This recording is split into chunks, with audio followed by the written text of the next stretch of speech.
Welcome to Breakfast with Bob from the TEV Challenge Roth.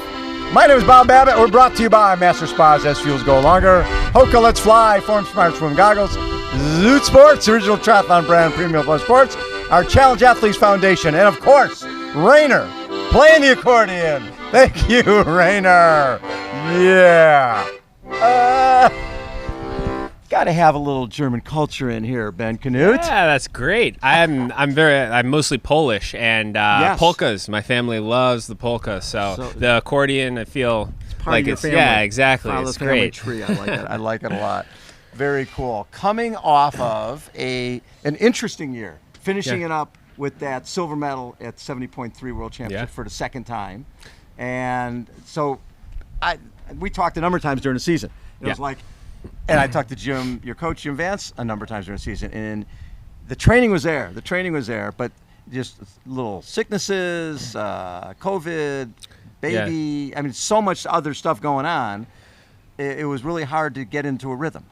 Yeah, the beginning of the year was somewhat strong, but still getting into shape. And then right when it felt like we hit our stride, we went in probably a little overcooked into Chattanooga, and then from there, we tried to recover, but then sicknesses like a sinus infection before escape from Alcatraz, and just after that I had to take a hard reset, and I could tell something wasn't right and could see it. I was trying to recover, and I think I recovered faster from my Ironman Arizona than I was recovering faster than from escape from Alcatraz, which is like a quarter of the distance, if that. So yeah, we took a long time to try and rebuild, but you know, the triathlon season doesn't wait for you. And we had, 3 or 4 high quality races we were doing between, it was pretty much all the PTO races with Edmonton, Dallas, Collins Cup, and saw progressions in each, but the results just weren't there, but just kept committing to the process, and it all came together finally in St. George. Well, and St. George, watching you're with Christian Blumenfeld, the Olympic gold medalist, the St. George Ironman world champion, and going head to head, not afraid of the moment, not afraid to stick your nose out front and go for it, because you never know, right? You can't sit back and let somebody's resume dictate what you do. Oh, exactly. I mean, when you get on the start line and as you're racing, everybody's just suits. Like, you're not, I mean, I'm not going to lie. I was running down or up the diagonal road, probably in the second lap, and not that I was satisfied with second, but I'm like, this is already a pretty cool day. Like, I've led the, Olympic champion who won it on the run in Tokyo, and I was like, I think I've definitely come back and found and earned my place again on the podium here. But when you're racing some people as good as the Norwegians, you can't let them dictate the race and race how they want, because they're going to race within their capabilities and then hit you where it hurts. And I took the philosophy of if he let me catch up, like he's not playing games with me. He was hurting, and I wanted to make him continue to hurt. And he just played a really smart tactical race and was able to get me on that final long stretch of downhill. But yeah, just a great race, and really a lot of affirmation and confirmation in what we're doing is working.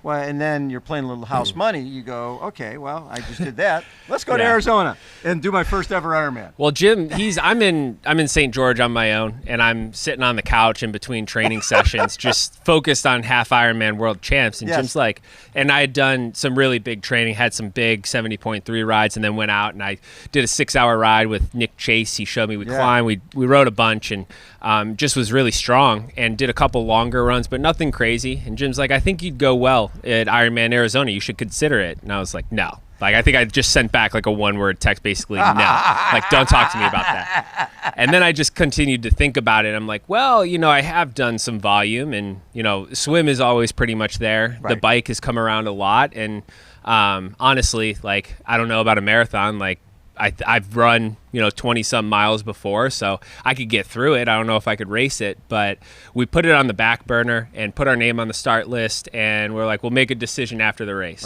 And once the race happened, I kind of knew, like, why not? It's a win-win. It's in my home city. Like, I can drive half an hour to the race start. It's the cheapest full-distance race I'll ever do to get to. And we'll just see what happens. Jim's like, if you're not feeling good, like if you're awful, half marathon in, just, pull it. Yeah, pull the plug. And that's not really in me. I don't think I ever planned on pulling it, but it just kind of took the pressure off, and we took a week to recover, a week to kind of focus in and do a little bit of half or full distance training, Ironman training, to dial in what we thought the paces that were attainable. And then we rested and just let it rip. And I honestly, like, Christian Hogenhag and Joe Skipper made it a really, I think, tough day for me, even though I was really dialed, because they left me at maybe mile 15 or 20 of the bike, and then we dropped some of the other guys, so I spent 100 miles of that race on my own. And had Matt Hansen, the full Ironman experience of Matt Hansen chasing you down, trying to catch the front. So it was great, and to do that off of pretty much no training, specific training. That was a huge confidence boost, I think, to me. Well, and 2:45, 7:51, you might have surprised yourself a little bit with that type of debut. Yeah, I mean, I think the day ended up being a little bit harder than guys expected. I think Joe before the race was talking about, it might take sub 740 to win it, and just because that bike course can roll really fast if the wind was brutal that day, and that marathon course is not particularly easy. But yeah, no, I was super heavy. My main, self goals, I kind of had different benchmarks, and I felt like 740ish in the right conditions was maybe attainable if like we had our group and we were rolling, but I really wanted to make sure I broke 8 hours, and I was a little bit, as I'm coming in and doing the math, like 751, so close to that 749. But super happy with everything. Hit pretty much all of my goals for that point and set a good benchmark for myself. So this will be your second full, right? And this is iconic. This is there's Kona and there's Roth, and this is the stadium behind us where you're going to come running into, and you've got one group that's a huge corporation, and then this is a family event, right? It's Dad started the event, his wife and his son and daughter run it, but the atmosphere that you're feeling here, pretty special.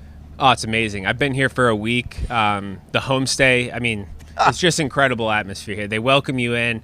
I've tried to, do anything I can to help, and she doesn't let me. She makes me sit down, no, it's okay. Let me get you exactly. And so, and that's just, kind of how the whole town is. They just welcome you in.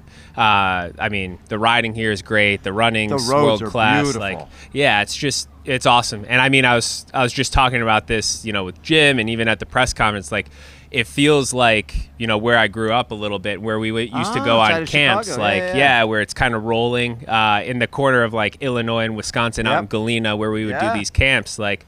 It's rolling. It smells like a farm sometimes. And aside from the pine forest, the terrain and the greenery all looks very similar, the humidity. So I keep having mini flashbacks to those days where I'd be training out there in the middle of nowhere. And this has some of that feel, and it's just, it's super cool.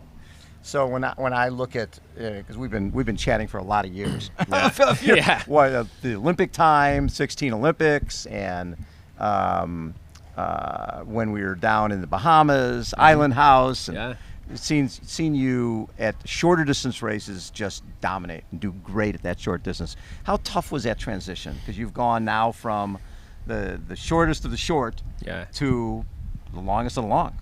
I think it's mainly the scheduling of everything. Super sprints, and when I was trying to balance super sprint, Olympic, mixed half relay. Ironman, there's so many different series, and a lot of times the dates conflict, and so to focus in and go mainly to half and full has pared down my schedule a lot. I think I'm racing 6 times up until August, and in past years I've raced 15 or 20 with all of the super sprint type racing that we've done. So it's just been nice to focus in. There's a little bit more time for training, and there's less time, maybe not less time spent away from the family with trips like this, but they're a little bit more few and far between, rather than being on a plane every other weekend. Well, because you'll have August where you'll go Milwaukee, you'll go Singapore, you'll go Finland.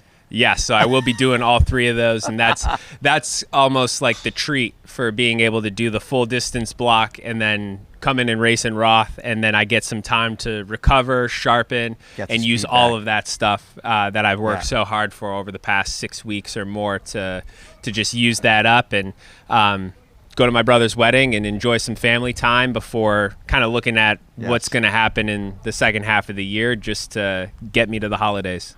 So you got now rather than before it was mixed relay, it was the Olympic distance, and still trying to squeeze in 70.3s. Now it's really 70.3 full and then the PTO distance. So it's a little, those all seem to work together. Yeah, and this year, it was disappointing to miss out on the Olympic distance non-draft circuit in the U.S., but it's worked really well, and I think that Ironman full distance racing is being raced like the half used to be, and halves are being raced like the Olympic distance. So it's ever evolving, and the bar is being raised, and I'm just excited to be a part of it. That is so cool.